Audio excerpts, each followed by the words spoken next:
एक समय की बात है, एक गांव में सफेद साड़ी वाली चुड़ैल का आतंक था। चुड़ैल रात भर गांव में घूमती और गांव का जो भी आदमी उसे दिखाई देता उसे वो घायल कर देती। अरे कोई तो बचाओ, मर गया मैं। एक रात हरिया अपने खेत से अपने घर लौट रहा था कि तभी अचानक उसके सामने चुड़ैल आ जाती है। अरे बाप रे, ये चुड़ैल कहाँ से आ गई? आज तो मैं गया काम से।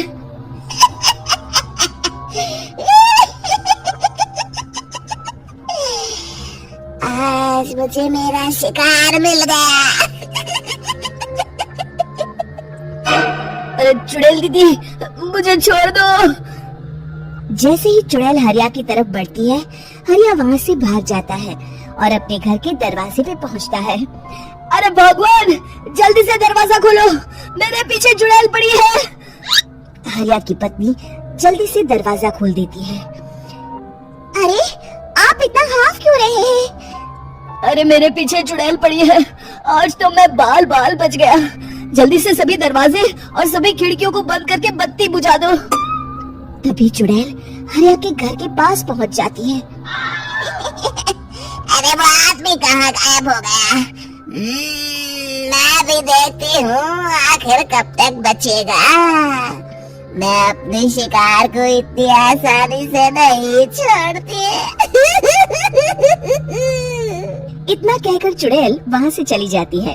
वहीं दूसरी तरफ हरिया और उसकी पत्नी दोनों अपने घर की खिड़की से ये सब देख रहे होते हैं। अरे बाप रे, ये तो बड़ी डरावनी चुड़ैल थी। अगले दिन ये बात आग की तरह पूरे गांव में फैल जाती है और धीरे धीरे लोग चुड़ैल के डर के मारे शाम होते ही अपने घरों से बाहर निकलना बंद कर देते हैं। कुछ दिनों के बाद भाई, मैंने तो इस चुड़ैल के डर के मारे रात को अपने खेतों को पानी देना बंद कर दिया है। कहीं मेरी फसल सूख गई तो मैं तो कहीं का नहीं रहूंगा। साहूकार का कर्जा कैसे चुकाऊंगा? अरे भाई, पूरे गांव वालों का यही हाल है। पता नहीं ये चुड़ैल हमारे गांव में कहां से आ गई। फिर एक दिन गांव के पास वाली नदी के किनारे एक बहुत बड़े तांत्रिक के आने की बात कुछ गांव वालों को पता चलती है। वो लोग जाके ये बात गांव के मुखिया को बताते हैं।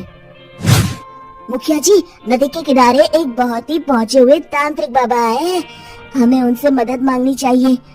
मैंने सुना है वो बड़े बड़े भूतों और चुड़ैलों को अपने वश में कर लेते हैं। मुखिया जी सभी गांव वालों को लेकर उस तांत्रिक के पास पहुंच जाते हैं। ओम फट स्वाहा, ओम फट स्वाहा। तभी तांत्रिक अपनी बंद आंखों को खोलकर कहता है, क्या बात है, तुम सब लोग यहाँ क्यों आए हो? मुखिया जी उस तांत्रिक को सारी बात बता देते हैं। अच्छा, तो ये बात है। और तांत्रिक अपनी आंखों को बंद कर लेता है। मैं देख रहा हूँ तुम्हारे पूर्वजों ने बहुत पाप किए थे, जिससे ये गांव अब श्रापित हो चुका है। उसी के फल स्वरूप तुम्हारे गांव में चुड़ैल आई है। ये चुड़ैल बहुत खतरनाक है, ये किसी को नहीं छोड़ेगी। हे भगवान, मर गए रे, अब क्या होगा? तभी गांव के मुखिया जी कहते हैं, बाबा, इस चुड़ैल से हम सबको बचा लीजिए, कोई तो उपाय होगा। इसका सिर्फ एक ही उपाय है, सभी गांव वालों को बारी बारी हर दिन अपनी आधी फसल उस पहाड़ी के ऊपर बनी काली गुफा में छोड़ के आनी होगी। तभी उस चुड़ैल की भूख मिटेगी और श्राप का प्रभाव खत्म हो जाएगा और तुम सब जिंदा बच जाओगे। सभी गांव वाले उस तांत्रिक की बात को मान लेते हैं और वहाँ से चले जाते हैं। फिर अगले दिन से रोज उस गांव के लोग बारी बारी से अपनी आधी फसल उस काली गुफा के पास जाकर रखाते। कुछ दिनों बाद हरिया की बारी आती है।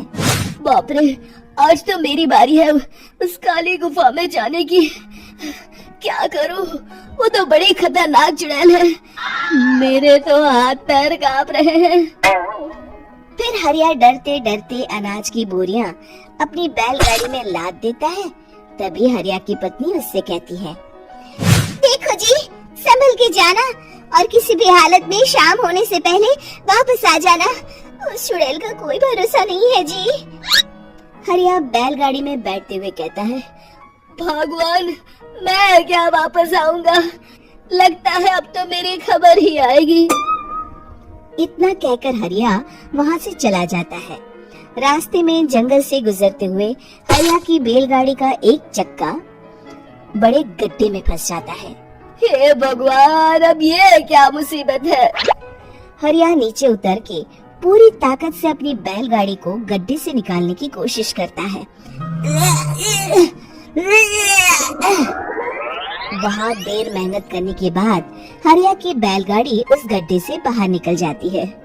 हे भगवान, अब तो शाम होने वाली है। आज तो मैं गया काम से। जैसे तैसे हरिया काली गुफा में पहुंच जाता है। अरे मर गया रे, यहाँ तो चारों तरफ डरावना माहौल है। मैंने यहाँ आने में बहुत देर कर दी, कहीं चुड़ैल नाराज ना हो जाए। हरिया अनाज की बोरियां वहाँ रख के जैसे ही जाने लगता है, तभी उसे किसी के आने की आवाज सुनाई देती है। हरिया एक कोने में छुपकर अंदर देखने लगता है। चुड़ैल वहाँ आती है और फिर अपने चेहरे से नकली चुड़ैल का मुखौटा निकाल देती है। हरिया ये देख के हक्का बक्का रह जाता है। तभी चुड़ैल कहती है, भैया यहाँ आना, आज तो बहुत अनाज आया है। इसे मिलाकर अब हमारे पास ढेर सारा अनाज जमा हो गया है। कल ही हम इसे शहर में बेच आएंगे और माला माल हो जाएंगे। तभी अंदर से नदी के किनारे वाला तांत्रिक बाहर आता है। अरे, ये तो तांत्रिक बाबा है। हाँ, अब तो हम दोनों की जिंदगी मजे में कटेगी। गांव वालों को बेवकूफ बनाना इतना भी मुश्किल नहीं था। लोग तो तुम्हें सच में असली चुड़ैल समझते हैं। हाँ, तुमने सही कहा। अब ये गांव वाले चुड़ैल के डर से जिंदगी भर इस काली गुफा में अनाज पहुंचाते रहेंगे। अच्छा, तो ये बात है। ये दोनों पूरे गांव वालों को बेवकूफ बना रहे हैं। अभी जाकर सबको बताता हूँ। हरिया उन दोनों की पूरी बातें सुन लेता है और जल्दी से वापस गांव में आता है। गांव वालों को पूरी बात बता देता है। इससे पहले वो दोनों हमारा अनाज लेकर शहर जाए, हमें उन दोनों को पकड़ना होगा। उधर दूसरी तरफ नकली तांत्रिक और नकली चुड़ैल बनी औरत एक बड़ी गाड़ी में सारा अनाज लाद के वहाँ से निकलने की तैयारी कर रहे होते हैं। जल्दी करो, इससे पहले हमें कोई देख ले। हमें यहाँ से निकलना होगा। और तभी वो दोनों देखते हैं कि सामने से सभी गांव वाले अपने अपने हाथों में मशाल लेके आ रहे हैं। दोनों बुरी तरह डर जाते हैं। रुक जाओ, तुम दोनों का भांडा फूट चुका है। अरे मर गए रे, ये गांव वाले कहाँ से आ गए? तुमने क्या सोचा इतनी आसानी से यहाँ से निकल जाओगे? ये अनाज हमने अपने खून पसीने से दिन रात खेतों में मेहनत करके उगाया है। दोनों मुखिया जी के पैरों में गिर जाते हैं। हमें माफ कर दीजिए, हम दोनों एक नंबर के कामचोर हैं। बिना मेहनत किए पैसे कमाना चाहते थे। हाँ, अब हम आगे से मेहनत मजदूरी करके पैसे कमाएंगे। हमें कुछ मत करना, हमें छोड़ दीजिए।